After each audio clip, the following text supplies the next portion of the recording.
Hi, this is Mary Nasi from IMT Realty. Today I am meeting with Scott Kibbe from Loan Depot, and we're going to be coming to you about the loan process and closing costs.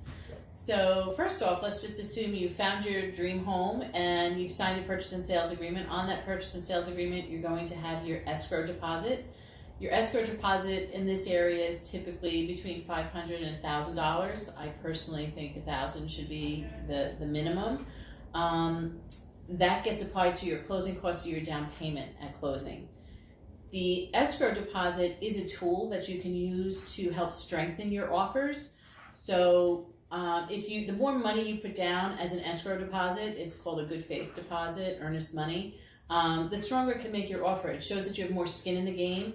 It shows that you're very serious about your offer. You're serious about your offer. So it definitely could help with leverage if you're in a competitive situation, a bidding process.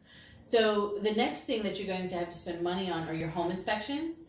Your home inspections are typically between, I'd say, $500 and maybe $1,100, $1,200, depending on the types of tests you do.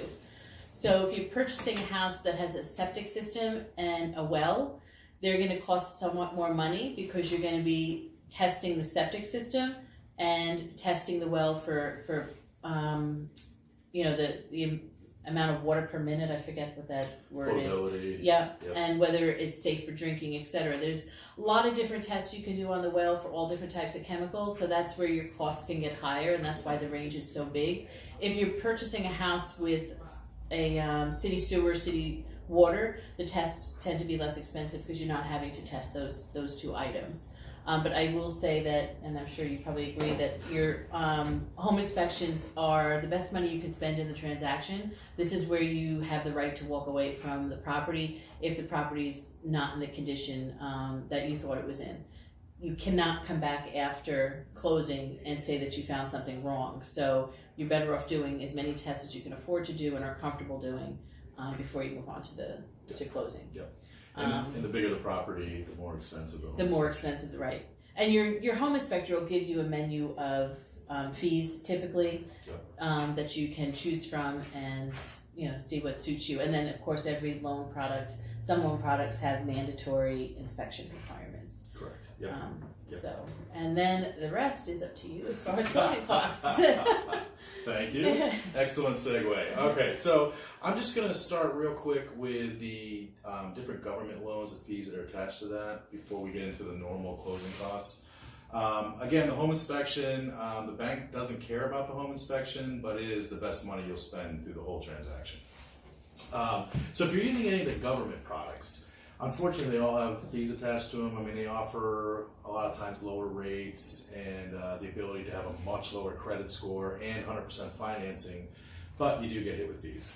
For the 100% financing programs, USDA, VA, and CHFA, all these acronyms.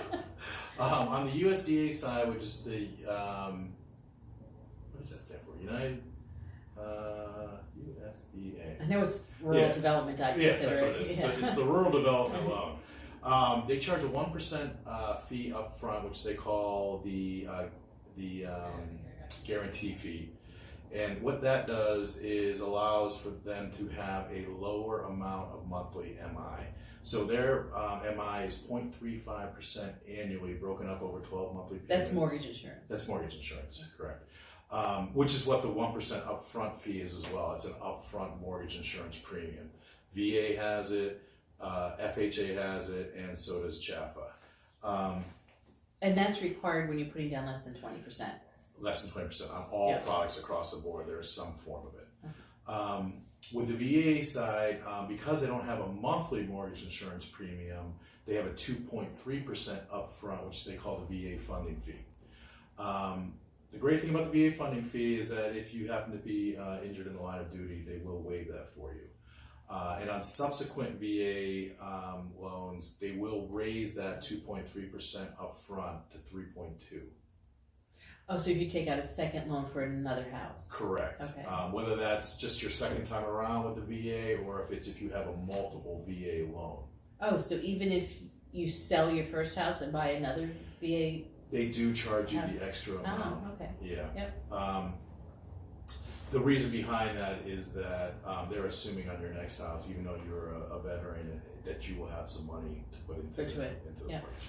On the FHA side, the upfront is called the upfront MIP, which is the upfront mortgage insurance premium. That's 1.75% of the loan amount, and they charge 0.85% of the loan amount annually, broken up into monthly payments. So again, both the USDA and the VA are better products if you can, the USDA is limited to rural properties, which we talked about in the last video with the eligibility locator. And then obviously you have to be a veteran or part of the armed services to use a VA loan. Last but not least, CHAFA. Another great loan program that is for Connecticut properties only. And that not only has the FHA 1.75% upfront MIP, but it also has the 1% to actually use the CHAFA program, which does have a lower interest rate than the other three we just talked about. So moving on from that, and how it works is that, so after you accept the offer, and Mary sends me the contract, I will call you to find out who you would like to use for your attorney. You have the right to choose any attorney you'd like. If you don't have one, that's fine. Lots of people don't have an attorney at this point in their lives, and we can provide one for you very easily. Once I do have an attorney identified, we will send out a fee sheet for them to fill out their fees, and then add it to our fees for the disclosure process. What the disclosure process does is basically a trial run through what the mortgage paperwork is going to look like at the closing table. What's so great about this now is that you used to have to come to my office and sign like 50 pieces of paper back in the day, which everyone finds That's all electronic. And now it's all electronic. You can do it in the convenience of your home. Yes. And so as you look through that, it'll map out all the fees you have. I'm just going to kind of go right down a fee sheet that I have right here, just so you kind of know. Yeah. So the only other upfront fees you will have, it's not going to be right away, but it'll be during the course of the mortgage process, is that you'll have to pay for your appraisal up front, depending on what you're buying, whether it's a condo to a multifamily or even a renovation loan. The appraisal is going to run anywhere from $450 on a condo, $475 for single families, and then all the way up to like $650 for multifamilies. Okay. And the reason you pay for that up front is that, God forbid, the house doesn't appraise out to what the contract states.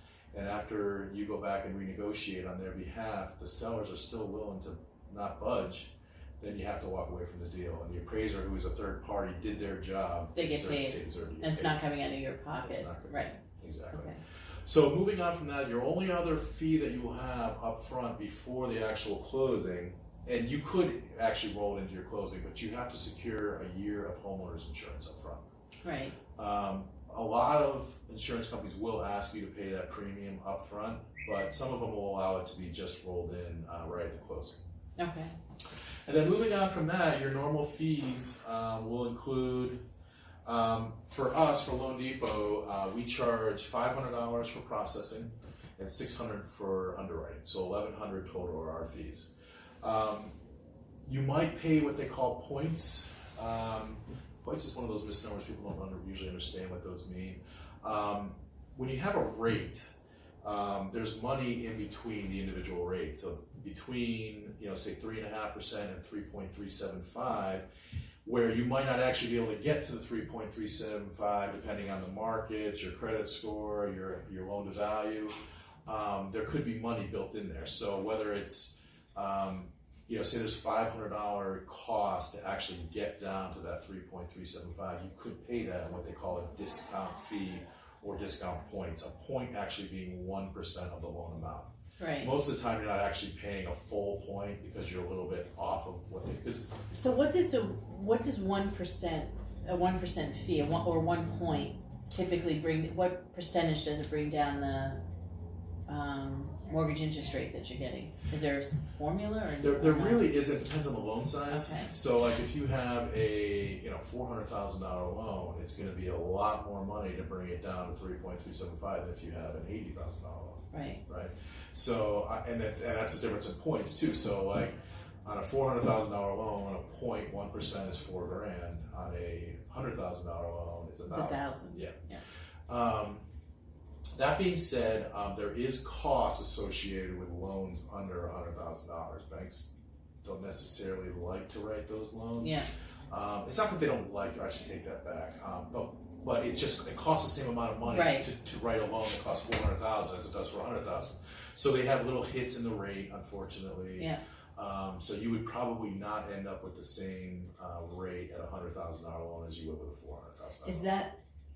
Does that hold true for FHA and CHFA, or can you write loans with those products that are under $100,000? So it all depends on the bank. CHFA, you're going to get the same Rate no matter what. But unfortunately, the VA, the USDA, and the FHA, even though those are government-backed loans, the actual banks set the rate. Oh, okay. Which is why I have better rates than most people. Yep. So, and that's unfortunately a byproduct of just how this whole thing works. So on the conventional side, again, less fees, but the banks themselves dictate what the rate's going to be within reason. Okay. So then moving on, you have a bunch of like little fees. So like for us, for a credit report, $19.10 we just charge for the credit report. Most companies probably charge a little bit more than that, anywhere up to $25 to $30. We're doing a conservative effort to try to get our fees as low as possible by doing everything electronically, like we've been talking about. Right. We also charge $5 for what they call flood cert fee. So for every house that goes under a mortgage, we have to check and see if they're in a floodplain. Okay. It's very easy to do. It's all done electronically. If you're not in a floodplain, that's great. You got charged $5 for it. If you are, depending on what actual plane you're on, whether it's a 500-year, 1,000-year, 100-year, is going to dictate what you're going to pay in flood insurance. That would probably be a we usually video know that for another Yes, day. that's a whole other segment. And we usually know that before it goes to you too. Yeah, exactly. So, yep. yeah. And then last but not least, we charge a tax service fee. That's dependent on the loan size. That goes to the state of Connecticut directly. And for, that can range anywhere from $30 to $125. After that, you start having your attorney's fees, which again, these are third-party fees, so they're not dictated by us, but I'm just going to give you kind of an average. Yeah. Most attorneys in the state of Connecticut, for the actual representation fee, charge anywhere from $500 to $700. And then you have what they call a title search fee, and most attorneys charge anywhere from $175 to $250 for that. And then you have like a lot of little fees involved, because they do have to send the paperwork back and forth between attorneys to the realtor's office to the bank. So they'll probably hit you with a wire fee and a CPL fee, and those fees usually are like $25, and there's probably usually 2 or 3 of them on the paperwork.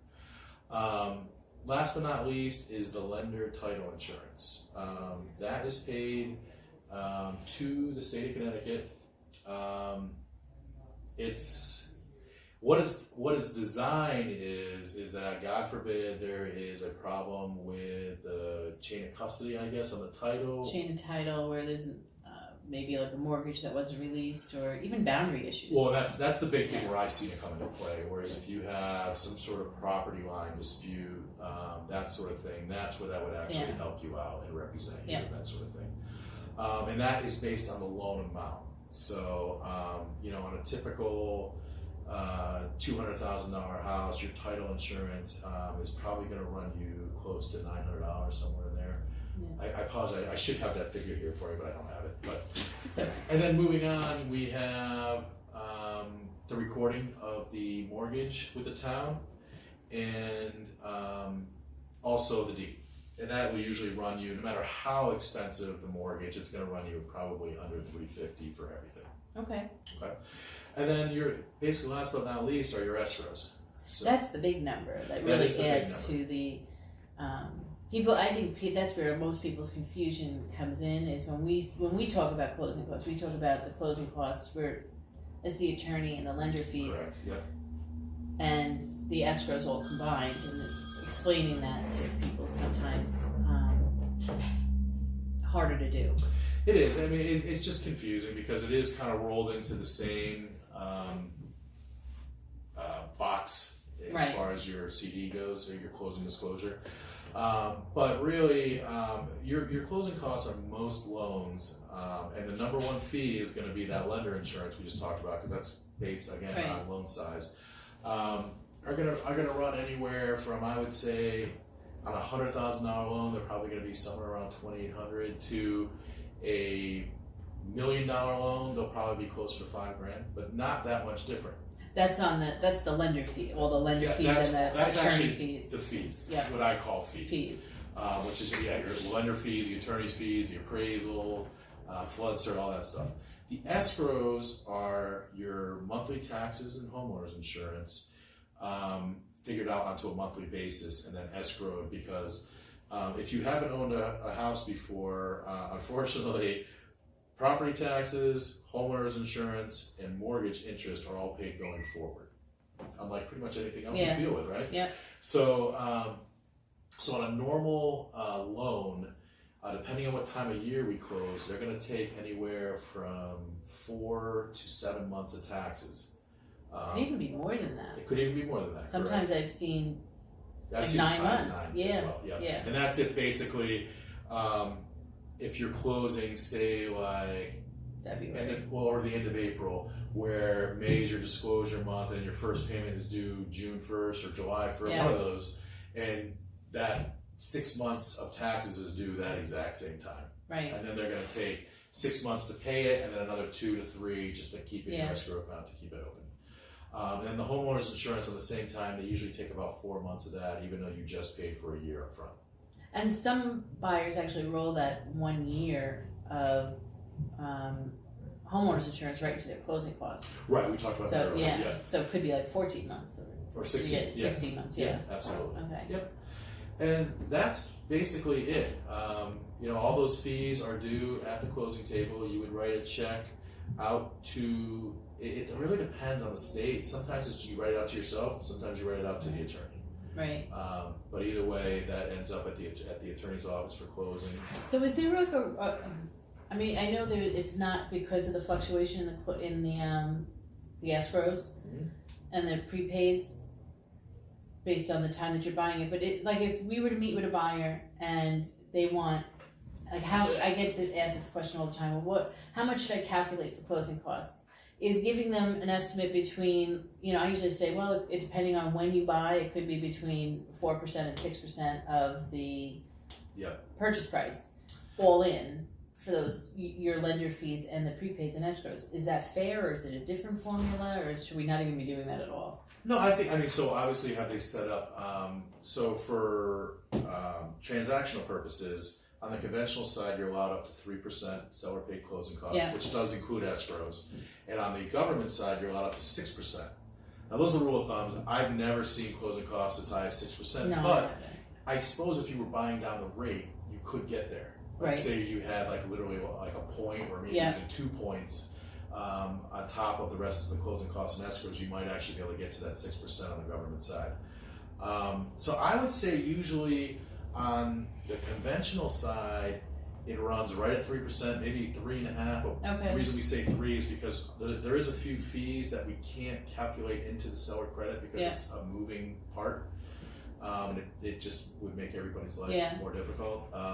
So I would say between 3, maybe 3.25% on the conventional side, and on the FHA or government side, I would say it's as high as 4.5%, maybe. And 5%. That difference is really in the PMI then, right? The PMI, the government fees up front. You have the 1.75 for FHA.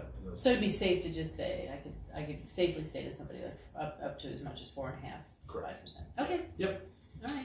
Yeah, that's it. I mean, always have a realtor involved in these processes. Thank you, You're welcome. You're welcome. But seriously though, there's a lot to navigate, and if you don't have a professional helping you, I mean, this thing could get very scary and very out of hand very quickly. It is the biggest purchase most people make in their entire lives, and it should be treated with the respect it deserves.